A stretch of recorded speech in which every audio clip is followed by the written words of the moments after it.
The House of Forgotten Sinners, and Other Poems, written and read by Miguel Aguilera. For David M. Harry. Anytime you see a turtle on top of a fence post, you know it had some help. Alex Haley. Forward. David M. Harry. When I suggested to Miguel Aguilera that he should write a book of poetry, he laughed in disbelief. Given that I am a middle school teacher and well-versed in teen angst, I kept my composure and repeated the suggestion. The idea crystallized in his mind, and in that moment, he determined to accomplish the task. At 15, and a sophomore in high school, I already knew that Miguel was a good writer. I had taught him once, back when he was 11, in my 7th grade creative writing class. I remember him being a very thoughtful writer, who saw the adventure in exploring the landscape of imagination. I also remember his boldness in challenging my preconceived notions about students and the content I was teaching. I also remember him joking around in class. A lot. The truth is, Miguel Aguilera reminds me of myself at his age. I had a Mr. Harry in my life, several actually, that I could talk to and learn from and find support. I determined to be that kind of teacher to my students. And so, with nothing more than determination and the tools of writing, we set forth to make this book happen. Nearly every Friday for 2 years, Miguel wrote poems and I edited them or offered suggestions or asked thought-provoking questions. Some days, there were no poems because he wanted to just talk about life. Some days, he did not show up because he was navigating raging storms in his household. And some days, he wanted me to just listen to music that he had produced. One thing has remained an ever-present constant in his life: this book of poetry. The poems you are about to read were, and still are, signals from a lighthouse that guided him forward and through his circumstances. It is Miguel's hope that anyone who picks up this book will read it and understand they do not have to drift aimlessly, powerlessly, and hopelessly in the storms of life. When it seems like love and hate have conspired against you, take solace in the wisdoms of a good book. Take solace in this book, The House of Forgotten Sinners. I have watched this young man grow into a phenomenal writer with deep insight into his journey and his truth. I have also grown as a person, understanding that the time and effort and energy that teachers invest in their students will produce a return, sometimes years later. I am honored to have been a part of this journey, and I am excited for everyone who will read this book. I look forward to hearing what people experience when they read the poems, knowing that a 15-year-old young man from South Los Angeles just wanted to be a lighthouse to guide them through a raging storm. David M. Harry. Part 1. The House of Forgotten Sinners. I stumble through the gates. The fragrance of pain is jarring. Yells and screams throb in the veins of my arms. Solitude and isolation and emptiness take hold of my hand. Insignificant moments are adrift in this house. The light of the world has no place here. Regret and all the hate live in one room. Rejected souls walk around the house hopeless, and the heartbroken sit in silence to reminisce about happier times. A broken prince and princesses, strange kings and an incomplete queen, all share this house. The unwanted, forgotten sinners. This is the house that I grew up in. The house with sinners like me. The house I need to leave. Escape. I do not want to be stuck here. I want to escape, but I cannot because I am too afraid. I have let my eyes close. Now I walk along waves of tears. I know I should open my eyes. I could run across this ocean, but I am afraid. I am afraid of what he will say. I am not sure if I am good enough. Exposed. Words seem to be torn from my mouth by the demons of lore. Ideas grabbed from my brain and all water forced ashore. I am exposed. Emotion hidden beneath the surface of my skin. Long ago locked away with no key. Seeped from holes in porous sin. seem to drip out of a small crack. Does this mean I am broken? No. How can this be? I am exposed. I wholly realize my life, the wonders roaming in my head.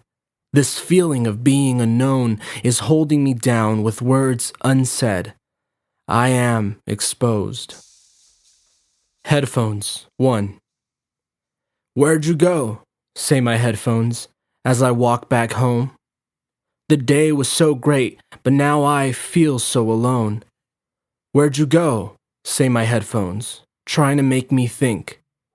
We used to be father and son, so in sync. Headphones 2. Where'd you go? Say my headphones as I start to cry. A stepdad can't take your place even if he tried. Where'd you go? Say my headphones as I walk back home, realizing you won't come back. I guess I'll stay here alone. The voices of the end. We are the voices of the end. We need not pretend. Your life is useless and there is no space for friends. Try not to escape. Your life is perfectly shaped. It wouldn't make sense for you to leave, so please we ask that you stay. Life is too difficult, son. You know that is true. So just stay here, comforted, as we take hold of you. The pain around you is small.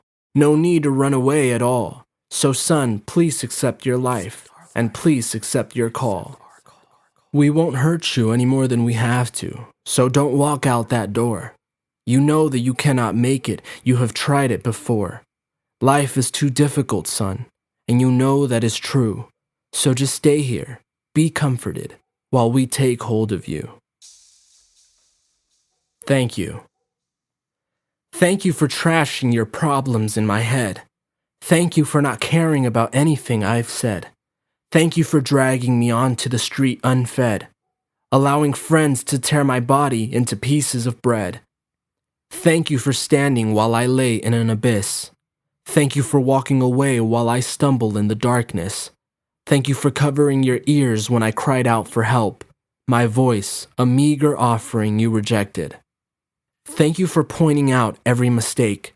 Thank you for letting me drown in an ocean of my own demise.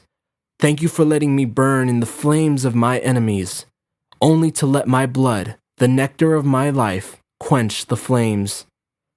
Thank you for not standing with me. Thank you for swinging your axe to cut down the trees in my garden. Thank you for proving I'm merely dust and debris.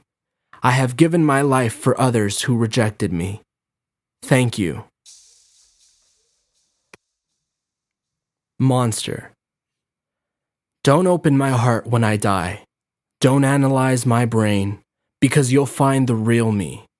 You'll find thoughts of hate, wrapped in a torn blanket of joy and content. You'll find el diablo that lies within. You won't see my public face.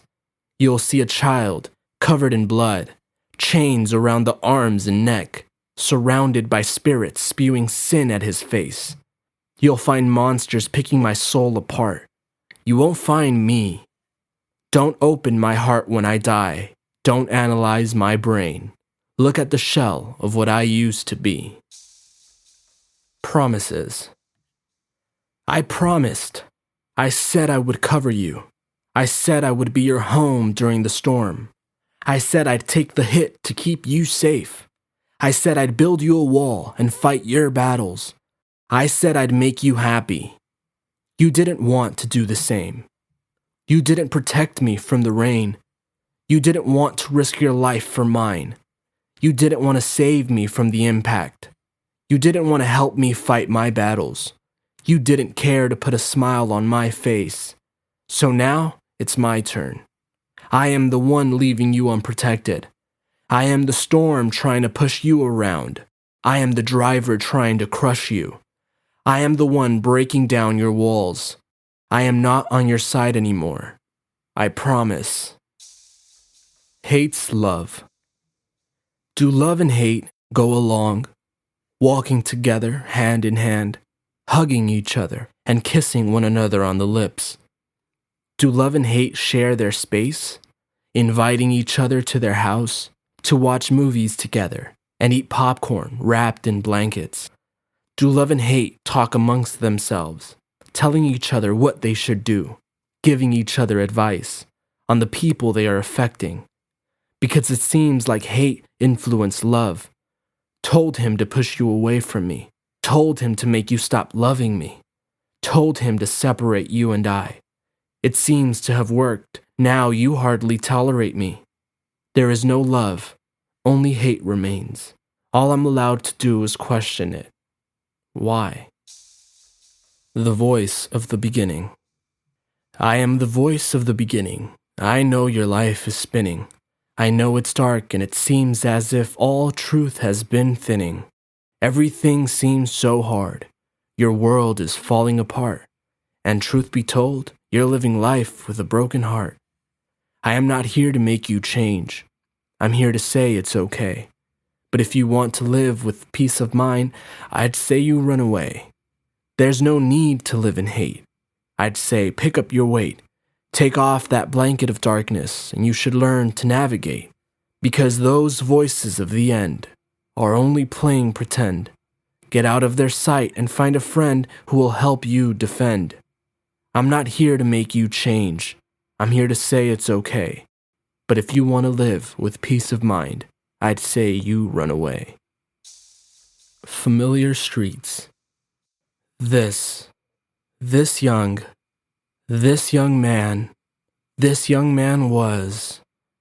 young man was alone. As I walk these streets, a young man is putting himself together, putting himself in a better place, disarray, fragmented, cut and bruised, hidden, trying to secure himself, reconstruct himself. But as he did, he ruined himself more, caring so much about his appearance, destroying himself, losing himself. This young man was alone. This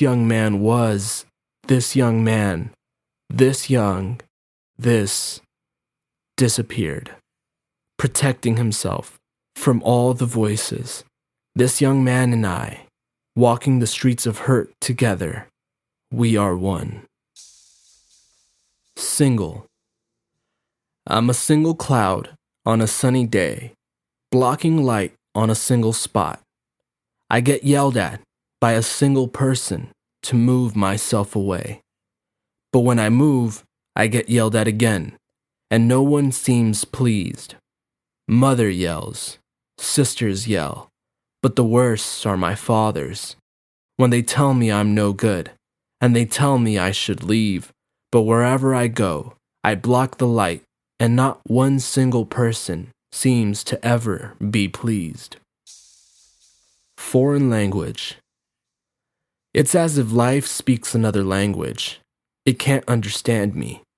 It continually does everything I despise, even though I cry out for it to stop. It's as if God has no concern. He doesn't care for what I ask for.